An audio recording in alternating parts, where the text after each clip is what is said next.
এই হচ্ছে কিম। কিছুক্ষণ আগেও সে কোরিয়ার খুবই সাধারণ একজন নাগরিক ছিল, কিন্তু এক মুহূর্তের মধ্যেই তার পুরো জীবন যেন পরিণত হয়ে গিয়েছে নরকে। কিম খুবই সহজ সরল একজন ছাত্র এবং সামান্য ডেলিভারির কাজ করেই সে তার জীবন পরিচালনা করত। সে এতটাই ভালো মানুষ ছিল যে মানুষের উপকারে সে নিজের জীবন বাজি রাখতেও প্রস্তুত থাকত। কিন্তু তার এমন ভালো মানুষ হওয়াটাই যেন তার জীবনে কাল হয়ে দাঁড়ায়। কোনো অপরাধ না করেও সে হয়ে যায় কুখ্যাত একজন অপরাধী। দেশের যতগুলো রাজনৈতিক ক্ষমতা সম্পন্ন মানুষ ছিল তারা নিজেদের ক্ষমতা ধরে রাখার জন্য লড়তে থাকে তার বিরুদ্ধে। দুচোখ ভরা ছিল তার হাজারো স্বপ্ন, কিন্তু এই সমস্ত স্বপ্নগুলোই যেন মুহূর্তের মধ্যেই পরিণত হয়ে যায় দুঃস্বপ্নে। একজন সহজ সরল নিরপরাধ মানুষ হয়েও সে হয়ে যায় দেশের একজন কুখ্যাত অপরাধী। নিজেকে নির্দোষ প্রমাণ করার মতো আর কোনো রাস্তা নেই তার। তবে এক পর্যায়ে দেশের সমস্ত নিয়ম ভেঙে সে জেগে ওঠে সকল অন্যায়ের বিরুদ্ধে। কিন্তু কি এমন বিপ্লব ঘটেছিল এই গল্পে? কিভাবেই বা এই সহজ সরল মানুষটি পরিণত হয়েছিল অপরাধীতে? রাজনীতি যে আসলে কতটা জঘন্য হতে পারে এবং মানুষ তার ক্ষমতা ধরে রাখার জন্য কতটা নিচে নামতে পারে, আজকের এই গল্পটি তারই একটি উৎকৃষ্ট উদাহরণ। তাহলে চলুন ঘুরে আসা যাক সমাজের এক অন্ধকার রাজনীতির গল্প থেকে।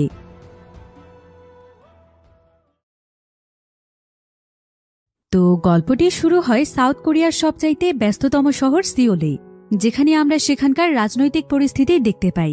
বর্তমানে দেশটিতে চলছিল নির্বাচনের সময়, তাই শহরটির বিভিন্ন জায়গাতে বিভিন্ন দলের মানুষেরা মিছিল এবং সমাবেশ করছিল।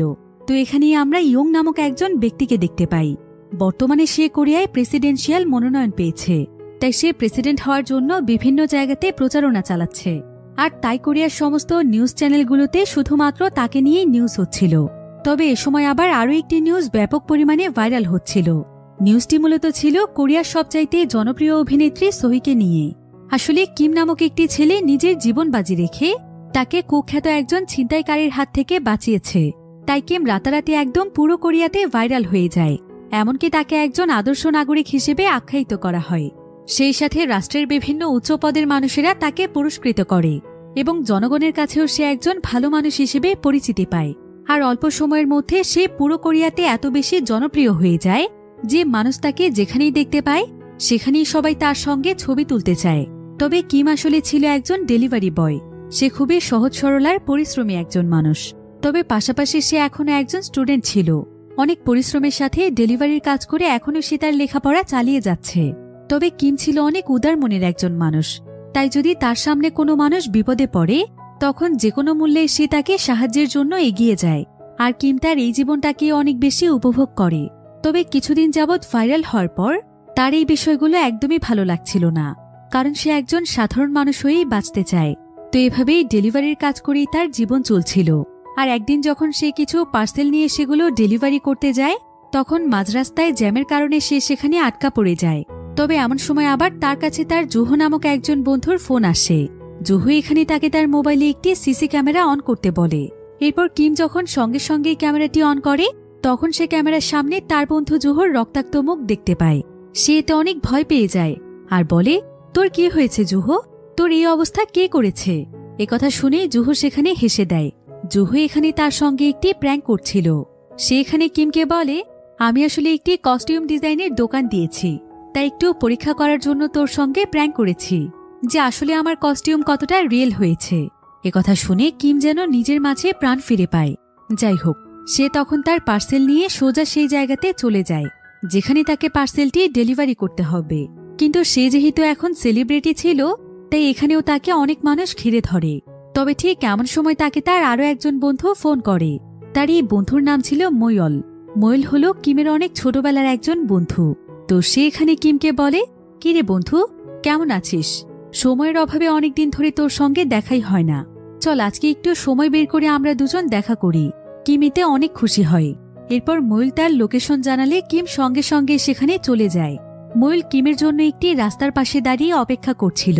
এরপর কিম তাকে ডেকে তার গাড়িতে উঠিয়ে নেয় আর গাড়িটিকে একটি জায়গাতে থামিয়ে তারা দুজন মিলে অনেক গল্প করে। তবে এখানে ময়ূলকে দেখে বোঝা যাচ্ছিল যে ময়ূল হয়তো কোনো বিষয় নিয়ে দুশ্চিন্তায় রয়েছে। আসলে ময়ূল অনেক বড় পদের একটি চাকরি করে আর কিমের সঙ্গে সে খুব একটা দেখা করতে আসে না। তাই কিম তাকে বলে, এতদিন পর বন্ধুর কথা মনে পড়ল? তুই তো অনেকদিন ধরে আমাকে দেখতেই আসিসনি। ময়ূল তখন তাকে বলে, তা অবশ্য ঠিকই বলেছিস, কিন্তু একটা জিনিস কি ভেবে দেখেছিস যে হঠাৎ করে তোর সঙ্গে কেন আমি দেখা করতে আসলাম? কিম তখন বলে, আমি তোর বন্ধু হই, তাই তুই আমাকে দেখতে আসবি না, সেই জন্য এসেছিস। কিন্তু ময়ূল এখানে মন খারাপ করে তাকে বলে, শোন, তুই পৃথিবীটিকে যতটা সহজ মনে করিস সবকিছু ততটা সহজ নয়। এত সহজ সরল হলে পৃথিবীতে টিকে থাকা সম্ভব নয়। সে কিমকে আরো বলে, আমি একটা কাজ করতে যাচ্ছি, একটা জঘন্য কাজ। তবে আমি দ্বিধাদ্বন্দ্বে আছি যে আমি কাজটি করব কিনা। কিন্তু আমি যাই করি না কেন, তোকে একটা কথা বলতে চাই। জীবনে টিকে থাকতে চাইলে এতটাও ভালো হোস না। ময়ূলের কথা শুনে কিম এখানে হেসে দেয়। কিম আসলে খুবই সাদাসিধে ছিল, তাই ময়ূলের এই সমস্ত কঠিন কথাবার্তা সে খুব একটা বুঝতে পারছিল না। সে তখন ময়ূলকে তার জন্য গাড়িতে অপেক্ষা করতে বলে, আর সে একটি পার্সেল হাতে নিয়ে সেই পার্সেলটিকে ডেলিভারি করতে যায়, যেটা তাকে ডেলিভারি করার জন্য ময়ূলই দিয়েছে। অন্যদিকে আমরা ইয়ংকে দেখতে পাই, যে কিনা প্রেসিডেন্সিয়াল মনোনয়ন পেয়েছে। সে তার গাড়িতে করে কোনো এক জায়গার উদ্দেশ্যে যাচ্ছিল। এদিকে ময়ূল কিমকে যেই জায়গাতে পার্সেলটি ডেলিভারি করতে বলেছে সেখানে গিয়ে কিম দেখতে পায় যে সেখানে কেউই নেই।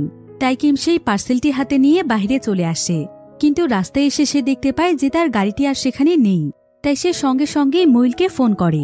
ময়ূল তখন তাকে জানায় যে পুলিশ নাকি তাকে রাস্তা থেকে গাড়িটি সরাতে বলেছে, তাই সে সেখান থেকে কিছুটা দূরে এসেছে। কিছুক্ষণের মধ্যেই সে তার কাছে আসছে। এদিকে কিম অনেক খুশি মনে ময়ূলের সঙ্গে ফোনে কথা বলছিল, আর এমন সময় তার পাশ দিয়েই যাচ্ছিল প্রেসিডেন্টের গাড়ি, যেখানে ইয়ং রয়েছে। এরপর মুহূর্তের মধ্যে সেই গাড়িটি সেখানে বিস্ফোরিত হয়ে যায়। আশেপাশে থাকা সমস্ত মানুষেরা অনেক ভয় পেয়ে যায়।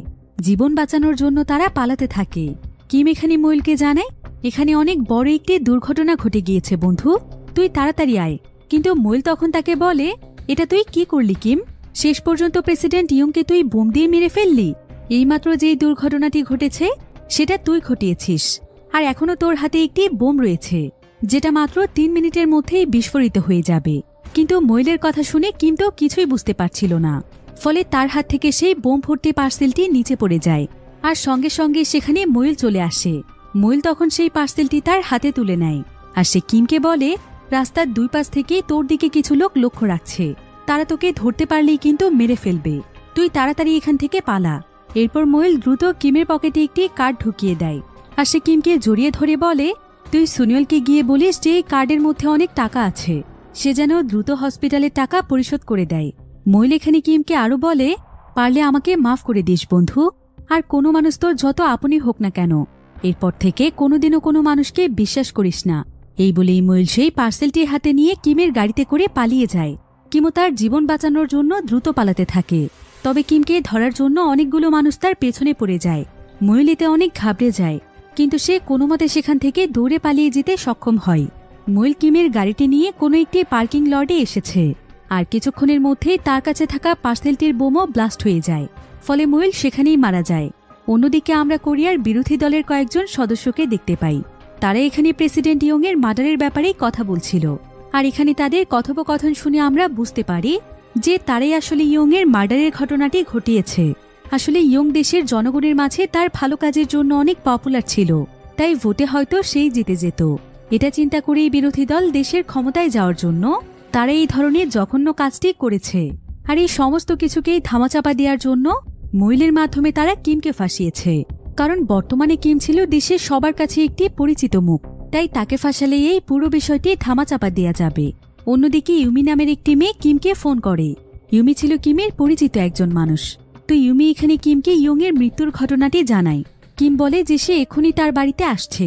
এই বলে সে দ্রুত ইউমির বাড়িতে চলে যায়, আর সে পুরো বিষয়টি ভালোভাবে বোঝার জন্য টিভি অন করে নিউজ দেখতে শুরু করে। নিউজটিতে বলা হচ্ছিল কিছুক্ষণ আগে একটি বোম বিস্ফোরণের কারণে প্রেসিডেন্ট ইয়ং মারা গিয়েছে। তবে প্রেসিডেন্টের গাড়িটি ঠিক যেই জায়গাতে বিস্ফোরিত হয়েছিল তার কিছু দূর পরেই আরও একটি গাড়িতে বোম ব্লাস্ট হয়। আর এই দুটো ঘটনা একই ব্যক্তি ঘটিয়েছে কিনা সেই ব্যাপারে পুলিশ তদন্ত করে দেখছে। তো নিউজটি দেখার পর কিম এখানে ইউমিকে বলে, আজকে সকালবেলায় হঠাৎ করে আমার কাছে ময়ূল এসেছিল, তাকে দেখে অনেক বেশি আপসেট মনে হচ্ছিল। এরপর সে হঠাৎ করেই আমার হাতে একটি পার্সেল ধরিয়ে দেয়, আর কিছুক্ষণ পরেই বলে যে এই পার্সেলটিতে নাকি বোম আছে, আর প্রেসিডেন্টের হত্যাকাণ্ড নাকি আমিই ঘটিয়েছি। কিন্তু আমি কোনো কিছুই বুঝতে পারছি না। এখন কিছু মানুষ আমাকে খুঁজছে, তাই আমি পালিয়ে বেড়াচ্ছি। এমন সময় আবার টিভিতে আরও একটি বিষয় দেখানো হয়। জানা যায় যে যেই বোমটির মাধ্যমে গাড়িটি বিস্ফোরিত হয়েছে সেটা মূলত ছিল একটি আরসি বোম, অর্থাৎ এমন একটি বোম যেটাকে রিমোটের মাধ্যমে কন্ট্রোল করা যায়, যে কেউ চাইলেই বাড়িতে বসেই বোমটিকে বিস্ফোরিত করতে পারবে। কারণ বোমটি মূলত রাখা ছিল একটি রিমোট কন্ট্রোল গাড়ির উপর, যেটা কিনা সোজা প্রেসিডেন্টের গাড়ির নিচে নিয়ে বিস্ফোরিত করা হয়েছে। কিম এখানে কোনো কিছুই বুঝে উঠতে পারছিল না যে এই কাজটি আসলে কে করতে পারে। তবে ঠিক এমন সময় তার ইউমির বাড়িতে থাকা একটি গাড়ির দিকে নজর পড়ে, যেটা কিনা ছিল একটি আরসি গাড়ি। তখনই তার মনে পড়ে যায় যে ইউমিও তো এই ধরনের গাড়ি তৈরি করে। আর এমন সময় মহিলার বলা একটি কথাও তার মনে পড়ে যায়, যে সে যেন সহজে কোনো মানুষকে বিশ্বাস না করে। তাই তার এখানে ইউমির উপর সন্দেহ হচ্ছিল, তাই সে ইউমির দিকে সন্দেহর দৃষ্টিতে তাকিয়েছিল। তার আর বুঝতে বাকি নেই যে ইউমিও এই কাজের সঙ্গে জড়িত। এমন সময় আবার ইউমির বাসার কলিং বেল বেজে ওঠে। কিম তখন ইউমিকে বলে, বাহিরে কি এসেছে? ইউমি তাকে বলে, হয়তো আমার আরসি কার্ড তৈরির জন্য কোনো পার্সেল এসেছে। কিন্তু কিম এখানে তাকে বলে, তুমিও আমাকে ধোঁকা দিলে ইউমি। তোমাকে আমি মন থেকে অনেক ভালো একজন মানুষ ভেবেছিলাম, তুমি মিথ্যে বলছো। আমার মনে হয় তুমিও এই হত্যাকাণ্ডের সঙ্গে জড়িত। এই বলে কিম মন খারাপ করে সেখান থেকে চলেই যাচ্ছিল। কিন্তু ঠিক তখনই ইউমি তার উপর হামলা করে, অর্থাৎ ইউমি আসলেই এই হত্যাকাণ্ডের সঙ্গে জড়িত। কিন্তু কিম যেহেতু অনেক সহজ সরল একজন মানুষ ছিল, তাই সে ইউমির গায়ে হাত ওঠাতে পারে না। ইউমি তখন সুযোগ পেয়ে তার পা দিয়ে কিমকে চেপে ধরে। কিছুক্ষণের মধ্যেই কিমের এখানে দম বন্ধ হয়েই যাচ্ছিল। কিন্তু কিম এখানে বাঁচার চেষ্টা করলে তারা দুজনেই নিচে পড়ে যায়। ফলে সঙ্গে সঙ্গে তারা দুজন অজ্ঞান হয়ে যায়। এদিকে দরজার বাহিরে থাকা মানুষটি দরজাটি প্রায় ভেঙেই ফেলছিল। কিন্তু এমন সময় কিমের জ্ঞান ফিরে আসে। সে তখন দ্রুত সেখানকার জানালা দিয়ে কোনো মতে পালিয়ে যায়। কিন্তু সেই জানালা দিয়ে কেউ তার দিকে শুট করে। তবে এবারের মতো কিম বেঁচে যায়। তবে সেই লোকটি কিমকে আবারও ধাওয়া করতে শুরু করে। অন্যদিকে দেখা যায় যে দেশের অনেক বড় একটি সংগঠন কিমকে ধরার জন্য কাজ করছে। তারা সারাক্ষণ বিভিন্ন সিসি ক্যামেরার মাধ্যমে কিমের দিকে নজর রাখছে। অন্যদিকে কিম পালাতে পালাতে কোনো মতে একটি সুপার শপের মধ্যে ঢুকে যায়। সে সেখানে কেনাকাটার বাহানায় লুকিয়েছিল। তো এখানে যখন সে কিছু জিনিস কিনে কার্ডের মাধ্যমে সেটার বিল দেয়, ঠিক তখনই সঙ্গে সঙ্গে তার লোকেশন সেই টিমের কাছে চলে যায় যারা তাকে খুঁজছে। এখানে তাদের কথোপকথন শুনে বোঝাই যাচ্ছিল যে কিমের বিরুদ্ধে আসলে কত বড় ষড়যন্ত্র চলছে। তো এরপর কিম কোনো মতে সেই সুপার শপের বাথরুমে চলে আসে। সে প্রচণ্ড আতঙ্কিত অবস্থায় ছিল। আর সে যখন সেখানে চুপচাপ বসেছিল, ঠিক তখনই তার মহিলের বলা শেষ কথাটি মনে পড়ে যায়, যেখানে মহিল তাকে বলেছিল যে সে যেন সুইংকে হসপিটালের টাকা বুঝিয়ে দিতে বলে। কিম তখন সেখানে মহিলের দেয়া সেই কার্ডটি বের করে। সেখানে সুইনের নাম্বার দেয়া আছে, কিন্তু নাম্বারটি কোনো কারণে বন্ধ ছিল। তবে এমন সময় আবার কিমের বাথরুমের দরজায় কেউ একজন নক করে। কিম এতে বেশ ভয় পেয়ে যায়। তবে সেও পরিস্থিতি বোঝার জন্য ভেতর থেকে কয়েকবার নক করে। এতে করে দেখা যায় বাহির থেকে আর কোনো রেসপন্স পাওয়া যায় না। কিন্তু ততক্ষণে কেউ একজন তার পাশের বাথরুমে ঢুকে পড়ে। এবার কিম সুইনের নাম্বারে একটি ভয়েস SMS পাঠায়। সে এখানে বলে, আপনার এই নাম্বারটি মহিলা আমাকে দিয়েছে। সে বলেছে হসপিটালের টাকা পরিশোধ করে দিতে। আমার মনে হয় হসপিটালের টাকার জন্যই মহিলা এই কাজটি করেছে। আসলে এসব কিছু কি হচ্ছে আমি এই ব্যাপারে কিছুই জানি না। একথা বলতেই কিম তার পাশের বাথরুমে বন্দুক লোডের শব্দ শুনতে পায়। এতে সে অনেক ভয় পেয়ে যায়। এখানে দেখা যায় কেউ একজন কিমের বাথরুমের দিকেই বন্দুক তাক করছে। কিম তখন নিচের দিকে তাকিয়ে বিষয়টি বোঝার চেষ্টা করছিল। কিন্তু ততক্ষণে সেই ব্যক্তি সেখানে শুট করতে শুরু করে। কিম তখন তার জীবন বাঁচানোর জন্য দ্রুত সেখান থেকে পালিয়ে যাচ্ছিল। কিন্তু পেছন থেকে এসে সেই লোকটি তাকে ধরে ফেলে। কিম কি করবে কিছুই বুঝতে পারছিল না। কিন্তু পরক্ষণেই তার মাথায় একটি আইডিয়া আসে। সে সুপার শপ থেকে একটি বডি স্প্রে কিনেছিল। তাই সে কৌশলে বডি স্প্রেটি বের করে সেই লোকটির চোখে স্প্রে করে দেয়। আর সে দ্রুত সেখান থেকে রাস্তায় এসে কোনো মতে একটি ট্যাক্সিতে উঠে পড়ে। অন্যদিকে আমরা একটি প্রেস কনফারেন্স দেখতে পাই, যেখানে অনেক বড় একজন পুলিশ কর্মকর্তা বলছিল, কিমের মতো এমন ভালো মানুষের কাছ থেকে আমরা এই ধরনের কাজ কখনো আশা করিনি। এটা অবশ্যই একটি সন্ত্রাসী কর্মকাণ্ড হিসেবে বিবেচিত। তবে আপনারা কোনো চিন্তা করবেন না। তার মতো মুখোশধারীকে ধরার জন্য আমরা খুবই শক্তিশালী একটি টিম গঠন করেছি। প্রেসিডেন্ট ইয়ং এর মতো কি কোনো মানুষ আছে? তাকে কিম কিভাবে মারতে পারল? তাই দ্রুত আমরা কিমকে ধরে তাকে তার উপযুক্ত শাস্তি দেব। কারণ ওর মতো মানুষ আমাদের দেশের জন্য আদর্শ নয়, বরং কলঙ্ক। অর্থাৎ পুলিশ প্রশাসনও এখন কিমের পেছনে লেগেছে। অন্যদিকে আমরা কিমকে দেখতে পাই। কিম একটি জায়গাতে লুকিয়ে তার সেই জুহু নামক বন্ধুটিকে ফোন দিচ্ছিল। এদিকে জুহুকে আমরা রক্তাক্ত অবস্থায় দেখতে পাই। আসলে কিমকে ধরার জন্য সেই টিমের লোকেরা জুহুর উপর হামলা করেছে। তারা জুহুকে বেঁধে রেখে প্রচণ্ড মারধর করেছে। কিন্তু জুহুর কাছ থেকে কিমের ব্যাপারে কোনো তথ্য পাওয়া না গেলে তারা সবাই মিলে তাকে প্রচন্ড রকমের মারধর করতে থাকে। আর এমন সময় সেখানে আসে কিমের ফোন কল। সেই লোকগুলো তখন তাকে ফোন রিসিভ করে স্বাভাবিকভাবে কথা বলতে বলে এবং কৌশলে তার কাছ থেকে তার লোকেশনটি জানতে বলে। জুহো তখন ফোনটি রিসিভ করে বলে, কি রে কিম, তোর ব্যাপারে এসব কি শুনছি? তুই নাকি প্রেসিডেন্ট ইয়ংকে হত্যা করেছিস। এখন কি অবস্থা তোর? কোথায় আছিস? তোর লোকেশনটা আমাকে বল। কিন্তু জুহুর কথা শুনে কিম বুঝতে পারে যে জুহুকে হয়তো জিম্মি করে কথা বলানো হচ্ছে। জুহুর বিপদ বুঝতে পেরে কিম নিজেই তখন তাদের সঙ্গে কথা বলে। কিম এখানে বলে, আপনারা আমার বন্ধুর কোনো ক্ষতি করবেন না। আপনারা বিনা কারণে ওর পেছনে কেন লেগেছেন? আর আমাকেই বা আপনারা কেন দোষারোপ করছেন? আমি কাউকে খুন করিনি। লোকটি তখন তাকে বলে, তুমি খুন করনি তাহলে পালিয়ে কেন বেড়াচ্ছ? কিম তখন তাকে বলে, পালাতে পালাতে আমি নিজেও অনেক বেশি ক্লান্ত। দয়া করে আপনারা আমাকে আমার স্বাভাবিক জীবনে ফিরতে দিন, আমাকে বাঁচতে দিন। কিন্তু লোকটি তখন তাকে বলে, প্রেসিডেন্টকে হত্যা করে এত সহজে বাঁচতে চাইছ? কিম তখন তাকে বলে, আমি যে প্রেসিডেন্টকে হত্যা করিনি সেটা এখনই প্রমাণ হয়ে যাবে। একবার একটু পেছনে তাকিয়ে দেখুন, আপনাদের মাথার পেছনে সিক্রেট একটি ক্যামেরা রয়েছে। আর জোর সঙ্গে আপনারা আপনাদের দলীয় ব্যাপার নিয়ে যে সমস্ত কথা বলেছেন সেই সবকিছু রেকর্ড হয়ে গিয়েছে। এখন আমি এই ভিডিও নিয়ে পুলিশ স্টেশনে যাচ্ছি। একথা শুনে তারা সবাই ভয় পেয়ে পালিয়ে যায়। কিম এতে অনেক খুশি হয়। আর সে সেই ভিডিওটি নিয়ে পুলিশ স্টেশনের একদম কাছে চলে আসে। অবশেষে সে এই বিপদের হাত থেকে বাঁচতে যাচ্ছে। তবে এমন সময় দেখা যায় যে কেউ একজন জুহুর কাছে আসে আর সে জুহুকে খুবই নির্মমভাবে হত্যা করে ফেলে। কিম কোনোভাবেই তার বন্ধুকে বাঁচাতে পারে না। কিন্তু এখানেই তার সঙ্গে ঘটে যায় সবচাইতে ভয়ানক ঘটনা। কারণ সেই হত্যাকারী যখন ক্যামেরার কাছে আসে তখন কিম দেখতে পায় যে এটা তো সে নিজেই। তার মানে সেই তার বন্ধু জুহুকে হত্যা করেছে। কিন্তু এটা কিভাবে সম্ভব? কিমের তো এখানেই ভয়ে হাত পা একদম কাঁপছিল। সে এখন পুলিশ স্টেশনের ঠিক সামনেই ছিল। কিন্তু এই ভিডিওটি এখন আর সে পুলিশকে দিতে পারবে না। তাই সে আবারও দৌড়ে সেখান থেকে পালাতে শুরু করে। কিন্তু এমন সময় তাকে কেউ একজন ধরে অজ্ঞান করে ফেলে। তাকে একটি কালো গাড়িতে তুলে নেওয়া হয়। গাড়িটিতে ছিল হুয়াং নামক একজন পুলিশ অফিসার। তিনি মূলত বিরোধী দলের হয়ে কাজ করে। তো কিছুক্ষণ পরেই কিমের জ্ঞান ফিরে আসলে হুয়াং এখানে কিমকে বলে, তুমি এসব কিছু কেন করছো কিম?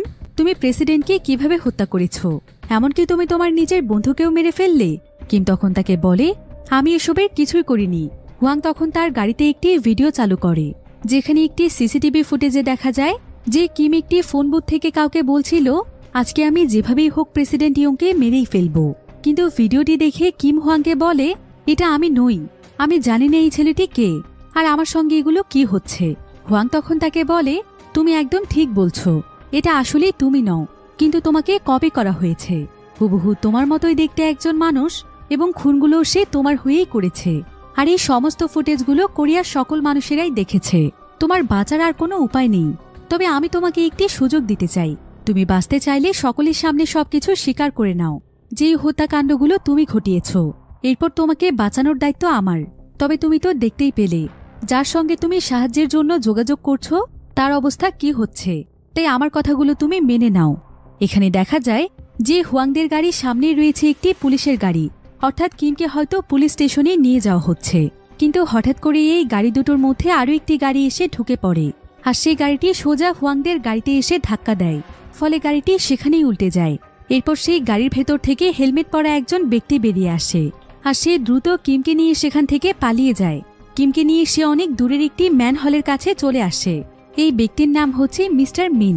তো মিস্টার মিন এখানে কিমকে বলে, আমাদের পুরো কোরিয়াতে প্রায় লক্ষ লক্ষ ক্যামেরা রয়েছে, তাই এভাবে ঘুরে বেড়ালে তোমার বাঁচাটা অসম্ভব। তোমার জন্য এটাই সবচাইতে সুরক্ষিত জায়গা, তা না হলে মইলের মতোই তোমাকে মরতে হবে। একথা শুনে কিম একদম অবাক হয়ে যায় আর সে তাকে জিজ্ঞাসা করে, মইলকে আপনি কিভাবে চিনলেন? মিস্টার মিন তখন তাকে জানায় যে মইল নাকি তার অনেক দিনের পরিচিত আর তার জন্যই নাকি মইল মারা গিয়েছে। এরপর মিস্টার মিন আরো বলে যে কিছুক্ষণের মধ্যে এই ম্যানহলের পাইপে প্রচণ্ড তীব্র গতিতে পানির স্রোত আসবে, তাই যত তাড়াতাড়ি সম্ভব তাদেরকে সেখান থেকে যেতে হবে। এরপর মিস্টার মিন দৌড়তে দৌড়তে কিমকে একটি সিক্রেট জায়গাতে নিয়ে আসে যেখানে মূলত সে থাকে। এরপর মিস্টার মিন কিমকে প্রথমে সেখানে বিশ্রাম নিতে বলে, এমনকি সে তাকে চাও পান করতে দেয়। কিম তখন এখানে মিস্টার মিনকে বলে, আচ্ছা আপনি কি বলতে পারবেন, শহরে তো শত শত মানুষ রয়েছে, তাহলে এত মানুষ থাকতে তারা আমাকেই কেন ফাঁসাচ্ছে? মিস্টার মিন তখন তাকে বলে, তোমাকে ফাঁসানোর মূল কারণ হচ্ছে তুমি অনেক ভালো একজন মানুষ, এমনকি তুমি খুবই সহজ সরল এবং বোকা প্রকৃতির মানুষ। তাই তারা ভালো করেই জানে যে তোমার যা কিছুই হয়ে যাক তুমি চাইলেও তাদের বিরুদ্ধে কোনো পদক্ষেপ নিতে পারবে না। তার উপর আবার তুমি শহরের সবার কাছে আদর্শ একজন মানুষ ছিলে, তাই কোনো আদর্শবান মানুষ যদি খুন করে ফেলে এটা পুরো জাতির জন্য অনেক বড় একটি নিউজ। মানুষ সবসময় এই নিউজ নিয়ে চর্চায় থাকবে, যার ফলে অসৎ নেতাকর্মীদের সমস্ত কর্মকাণ্ড ধামাচাপা পড়ে যাবে। এবার বুঝতে পেরেছ সমাজে ভালো মানুষের কেন কোনো দাম নেই? এখানে কথা বলতে বলতে কিম আবার মিস্টার মিনের দেয়া চা পান করছিল, কিন্তু কিছুক্ষণের মধ্যেই সে তার চোখ দিয়ে ঝাপসা দেখতে শুরু করে এবং কিছুক্ষণের মধ্যেই সে অজ্ঞান হয়ে যায়। এরপর তার জ্ঞান ফিরে আসলে সে দেখতে পায় যে তাকে একটি চেয়ারের সঙ্গে শক্ত করে বেঁধে রাখা হয়েছে। মিস্টার মিন এখানে কাউকে ফোনের মাধ্যমে বলছিল যত দ্রুত সম্ভব টাকা রেডি করতে, কারণ কিম এখন তার কাছেই আছে। অন্যদিকে আমরা অফিসার হুয়াংকে দেখতে পাই। হুয়াং এখানে প্রেস কনফারেন্সে কথা বলার সময় মিন তাকে একটি মেসেজ করে, যেখানে সে তাকে জানায় যে কিম এখন তার কাছেই আছে, আর সে যদি মিনকে টাকা না দেয় তাহলে এক্ষুনি সে সাংবাদিকদের কাছে তার সমস্ত কার্যকলাপ ফাঁস করে দেবে। আসলে মিস্টার মিন হুয়াংয়ের ব্যাপারে আরও বেশ কিছু গোপন তথ্য জানে, তাই সে অফিসার হুয়াংকে টাকার জন্য ব্ল্যাকমেল করছিল। এখানে দেখা যায় যে মিস্টার মিন এখানে ভিড়ের মধ্যে একজন সাংবাদিক সেজে আছে, তাই হুয়াং এখানে তার একজন লোককে মিনকে যেভাবেই হোক ধরতে বলে। এদিকে হুয়াং কৌশলে প্রেস কনফারেন্সে বলে যদি কোনো ব্যক্তির কাছে অপরাধীকে খুঁজে পাওয়া যায় তাহলে সেই ব্যক্তিকে সহ আমরা উপযুক্ত শাস্তি দেব। এসব কথা শুনে মিন বুঝতে পারে যে এভাবে আসলে সে কোনো টাকাই পাবে না, তাই সে সঙ্গে সঙ্গে কিমের কাছে আসে। আর সে কিমের হাত পা খুলে দিয়ে বলে তুমি এখন চাইলে এখান থেকে চলে যেতে পারো, এখন আমার কাছে তোমার কোনো মূল্যই নেই, আর তোমাকে এভাবে বেঁধে রেখে কষ্ট দেওয়ার জন্য দুঃখিত। এই বলেই মিস্টার মিন গাড়ি নিয়ে সেখান থেকে চলেই যাচ্ছিল, কিন্তু এমন সময় তার কাছে কিম এসে বলে যে সে তার সঙ্গে থাকতে চায়, তার যাওয়ার মতো কোনো জায়গা নেই, তাই দয়া করে সে যেন তাকে তার সঙ্গে করে নিয়ে যায়। কিন্তু মিন তাকে রাখতে চাইছিল না, তাই সে তাকে রেখেই সেখান থেকে চলে যাচ্ছিল। কিন্তু কিছু দূর যাওয়ার পরেই তার কিমের জন্য অনেক মায়া হয়, ফলে সে ইশারা দিয়ে কিমকে তার গাড়িতে আসতে বলে। আর গাড়ি চালাতে চালাতে মিস্টার মিন এখানে কিমকে বলে যে কিম যদি বাঁচতে চায় তাহলে যত তাড়াতাড়ি সম্ভব তাকে সেই ছেলেটিকে খুঁজে বের করতে হবে যে কিনা তার চেহারা নকল করেছে, তবে সে নিজেকে নির্দোষ প্রমাণ করতে পারবে। অন্যদিকে দেখা যায় প্রেসিডেন্ট ইয়ং এর জায়গায় এখন নতুন একজন প্রেসিডেন্টকে দেয়া হয়েছে, যার নাম হচ্ছে জোসি হুন। সে মূলত বিরোধী দলের লোক ছিল, এখন সে যেহেতু প্রেসিডেন্ট হয়েছে তাই তার প্রধান কাজ হচ্ছে ইয়ং এর হত্যার বিচার করা, অর্থাৎ কিমকে খুঁজে বের করে তার উপযুক্ত শাস্তি দেয়া। অন্যদিকে আমরা মিস্টার মিনকে দেখতে পাই।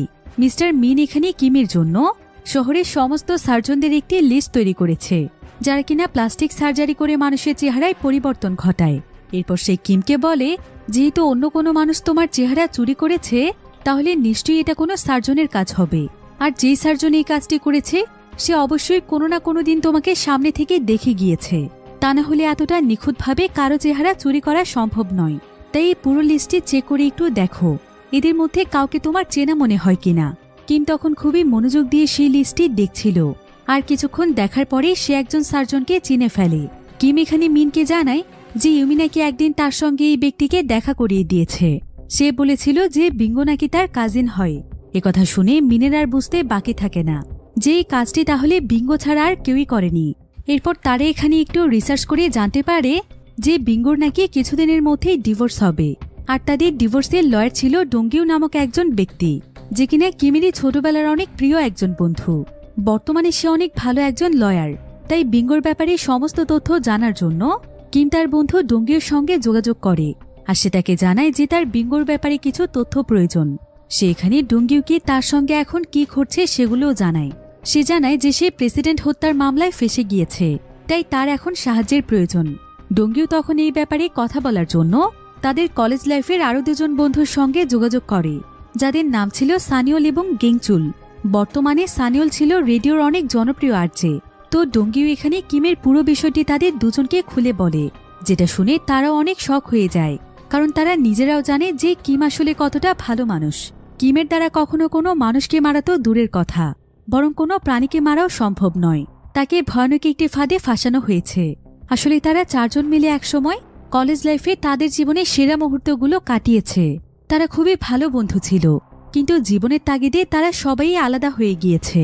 তবে কিম সবসময় চাইতো তাদের সবার সাথে একসঙ্গে দেখা করতে এবং তাদের সবার সাথে সময় কাটাতে, কিন্তু কাজের প্রেসারে তারা কেউই সময় বের করতে পারত না। তবে এখানে তারা সবাই বলে যে এটা প্রেসিডেন্ট হত্যার অনেক সিরিয়াস একটি বিষয়, তাই যেখানে সেখানে এই ব্যাপারে কথা বলা যাবে না। ডোংইউ তখন তাদের দুজনকে বলে যে আগামীকাল কিম তাকে বোটানিক্যাল গার্ডেনে দেখা করতে বলেছে। তো এবার পরের দিন সকালে দেখা যায় মিস্টার মিন কিমকে সেই বোটানিক্যাল গার্ডেনে নিয়ে আসে। সে এখানে তাকে একটি ব্লুটুথ ডিভাইসও দেয় আর বলে যে সে তার আশেপাশে রয়েছে।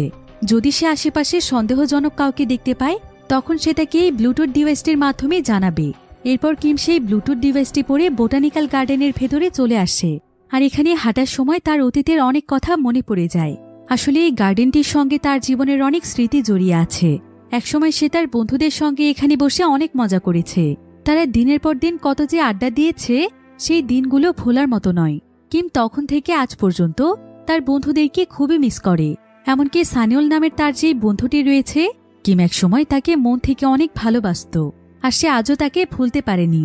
সে ভেবেছিল নিজেকে যোগ্য প্রমাণ করে সে তার ভালোবাসাকে জয় করবে, কিন্তু এখন তার জীবন যে কোন দিকে মোড় নিচ্ছে সেটা সে নিজেও জানে না। অতীতের সুন্দর স্মৃতিগুলোর কথা ভাবতে ভাবতে কিম একটি জায়গাতে এসে লুকিয়ে পড়ে। আর কিছুক্ষণের মধ্যেই সেখানে রিপোর্ট নিয়ে গেংচুল চলে আসে। কিম এখানে গেংচুলকে দেখে সঙ্গে সঙ্গে জড়িয়ে ধরে। সে অনেক বেশি ইমোশনাল হয়ে যায়, কারণ এত বছরের পুরনো বন্ধু। তাদের সঙ্গেই তো কিমের জীবনে সুন্দর স্মৃতিগুলো জড়িয়ে আছে। তাদেরকে সে কি করে ভুলে থাকতে পারে? তাদেরকে দেখার জন্যই তো কিমের মন সবসময় ব্যাকুল হয়ে থাকত। এরপর কিম এখানে গেংচুলকে বলে, আমার জন্য আমার দুজন বন্ধু মারা গিয়েছে, মইল এবং জুহো। কিন্তু তোরা তো জানিস আমি কেমন মানুষ। আমি এসবের সঙ্গে নিজেকে কোনোদিনও জড়াতে চাইনি। আমি শুধুমাত্র ভালো মানুষ হয়ে বাঁচতে চেয়েছিলাম। এটাই কি আমার অপরাধ? তবে এমন সময় মিন কিমকে জানায় যে তাকে ধরার জন্য এখানে কিছু লোক চলে এসেছে, তাই সে যেন দ্রুত গাড়িতে চলে আসে। এক সেকেন্ডও যেন সে দেরি না করে। একথা শুনে কিম এখানে স্তব্ধ হয়ে গেংচুলের দিকে তাকিয়ে থাকে। আর সে তাকে বলে, তুই আমাকে ধোঁকা দিলি বন্ধু, তোর কাছ থেকে এটা আমি কোনোদিনও আশা করিনি। কিন্তু গেংচুল তাকে বলে যে সে এই ব্যাপারে কিছুই জানে না। তারা হয়তো তাকে ফলো করতে করতে এখানে চলে এসেছে। কিন্তু কিম তার কোনো কথাই শোনে না। সে সেখান থেকে দৌড়ে পালিয়ে যাচ্ছিল, কিন্তু তাকে সেখানে দুজন লোক ধরে ফেলে। তবে কিম কোনোমতে তাদের হাত থেকে বেঁচে গাড়িতে উঠে পড়ে। তবে কিম আজকে প্রচণ্ড রকমের ভেঙে পড়েছিল। সে আর এমন জীবন চাইছে না, যে জীবনে বন্ধুদেরকে সে বিশ্বাস করতে পারছে না। সে কোনো অপরাধ করা না সত্ত্বেও কুকুরের মতো তাকে দৌড়ে বেড়াতে হচ্ছে। এটা কি কোনো মানুষের জীবন হতে পারে? তবে মিন এখানে তাকে ভরসা দেয়। সে তাকে বলে যে সত্যের জয় একদিন হবেই। এরপর সেদিন সন্ধেবেলায় মিন একটি ক্যাসিনোতে সেই সার্জনকে খুঁজতে আসে, কিন্তু সেই সার্জন এখানে তার উপস্থিতি টের পেয়ে দ্রুত সেখান থেকে পালিয়ে যাওয়ার চেষ্টা করে। তবে মিন তাকে কোনো মতে ধরে ফেলে এবং সে তাকে মেরে ফেলার হুমকি দেয় আর বলে কিমের চেহারা কে নকল করেছে সেই ব্যাপারে তথ্য দিতে। সার্জন বিঙ্গো তখন বাধ্য হয়ে তাকে সমস্ত তথ্য দিয়ে দেয়। এমনকি সে জানায় যে এই কাজটি করার জন্য তাকে প্রচুর টাকা দেয়া হয়েছে। আর যে ব্যক্তি কিমের চেহারা নকল করেছে তার নাম হচ্ছে সিলিকন। তো মিন তখন এখানে সিলিকনের অ্যাড্রেস নেয়, কারণ এখন তাদেরকে সিলিকনকে খুঁজতে হবে। তাকে বের করতে পারলে কিমকে নির্দোষ প্রমাণ করা যাবে। কিন্তু কিম এখানে মিনকে বলে যে তার মনে একটি বিষয় নিয়ে অনেক সন্দেহ জাগছে, সেটা হলো সিলিকন কেন এখানে নিজের অ্যাড্রেস দিয়ে যাবে। মিন তখন তাকে বলে এটা নিশ্চয়ই কিমকে ফাঁসানোর জন্যই কোনো ফাঁদ হতে পারে। তবে মিন তখন কিমকে বলে তাদের বেছানো ফাঁদে তাদেরকেই ফেলতে হবে। এরপর তারা দুজন মিলে একটি প্ল্যান তৈরি করে ফেলে। আর প্ল্যান মোতাবেক কিম পুলিশের কাছে একটি ভয়েস মেসেজ পাঠায়, যেখানে সে বলে, আমি হলাম কিম, প্রেসিডেন্ট ইয়ং এর হত্যাকারী। আমি আপনাদের কাছে আত্মসমর্পণ করতে চাই। আজ রাতে আমি হিলটাউন টাওয়ারে 320 নম্বর রুমে থাকব।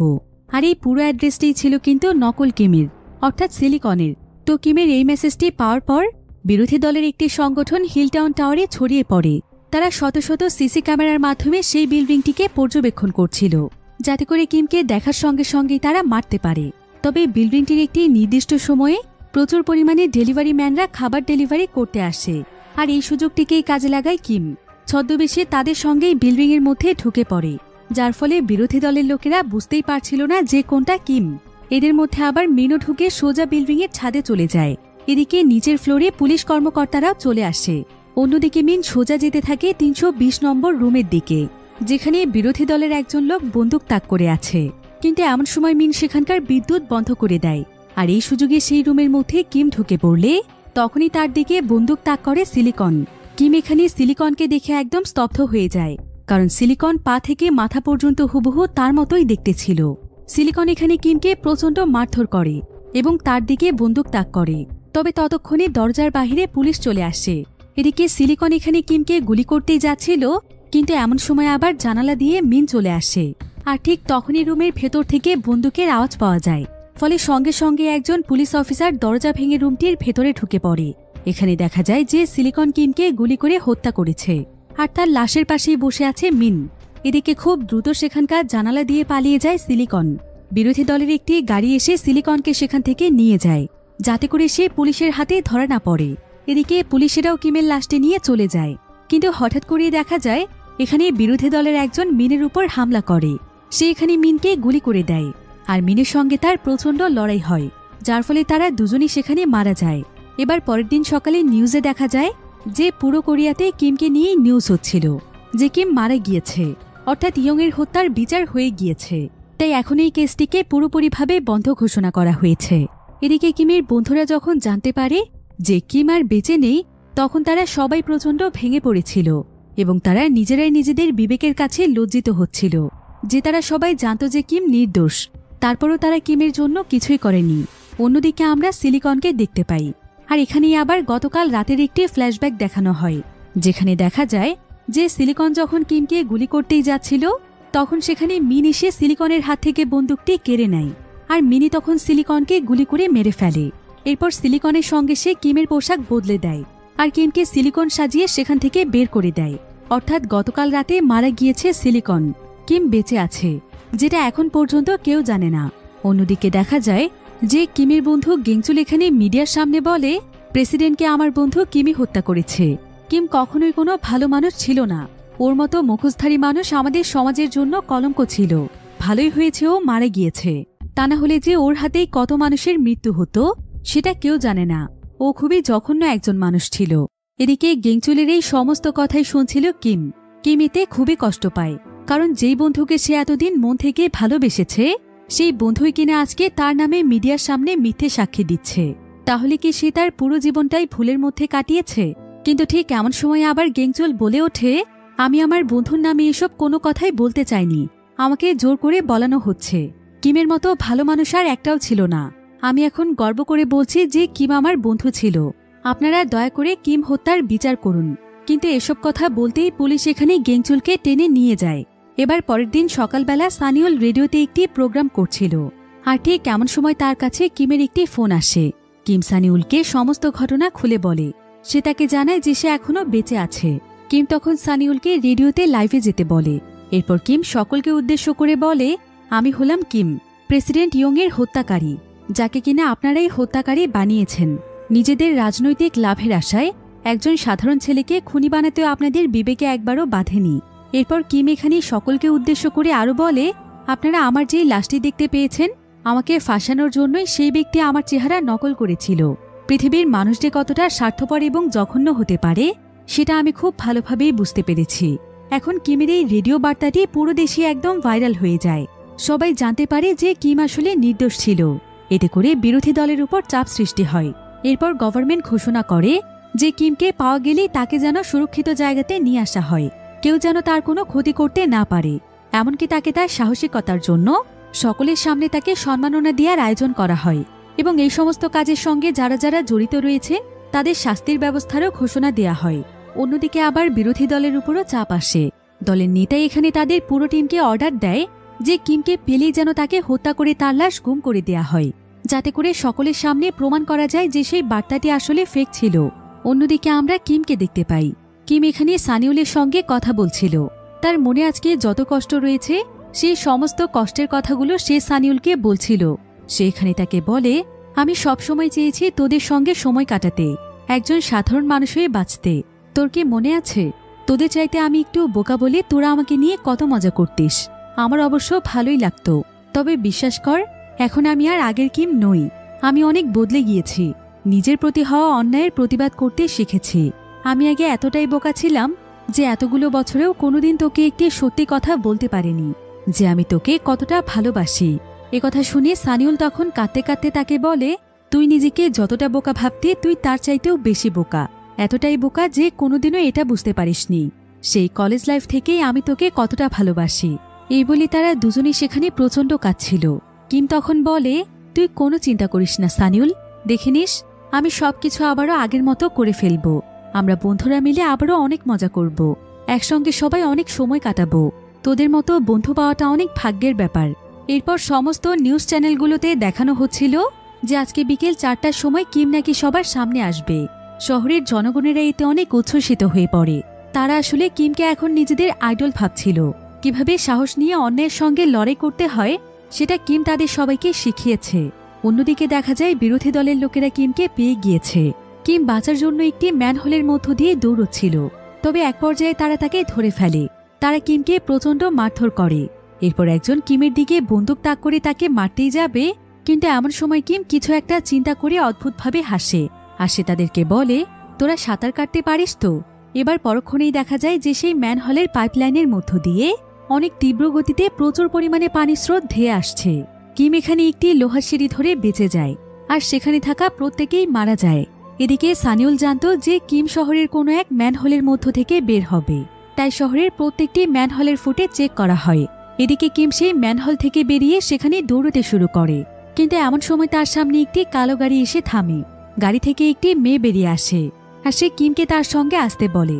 মেয়েটি তখন কিমকে নিয়ে বিশাল বড় একটি সমাবেশে চলে আসে, যেখানে শুধুমাত্র কিমের জন্যই রেড কার্পেট বেছানো হয়েছে। শহরের প্রত্যেকটি মানুষই তাদের আসল হিরো কিমকে দেখতে এসেছে। এরপর কিম যখন সেই রেড কার্পেটের উপরে দাঁড়ায়, প্রত্যেকেই কিমকে হিরো হিরো বলে আখ্যায়িত করতে থাকে। কিম দেখে যে এখানে তার প্রাণপ্রিয় বন্ধুরাও এসেছে। অবশেষে কিম তার এই নরকের জীবন থেকে মুক্তি পেয়েছে, ফিরে পেয়েছে তার জীবনের প্রিয় বন্ধুদেরকে, খুঁজে পেয়েছে বেঁচে থাকার আরও এক নতুন অনুপ্রেরণা। আসলে একটি দেশের জন্য রাজনীতি সবচাইতে গুরুত্বপূর্ণ একটি বিষয়, কারণ এই রাজনীতি সাধারণ মানুষের জীবনের মান উন্নয়নে সাহায্য করে। কিন্তু রাজনীতি তখনই সবচাইতে জঘন্য হয়ে যায় যখন এর বিভিন্ন ক্ষমতা পেয়ে যায় অযোগ্য এবং অসৎ মানুষেরা, যারা কিনা নিজেদের ক্ষমতা টিকিয়ে রাখার জন্য সবকিছু করতে পারে। মানুষের বুকে চালাতে পারে গুলি, মুহূর্তের মধ্যেই ভালো মানুষকে বানাতে পারে সন্ত্রাসী, এবং সন্ত্রাসীকে বানাতে পারে ভালো মানুষ। এরাই মূলত রাজনীতিকে করে কলুষিত এবং কলঙ্কিত। আসুন রুখে দাঁড়াই এই সমস্ত রাজনীতির বিরুদ্ধে এবং অটুট থাকি সত্য এবং ন্যায়ের পথে।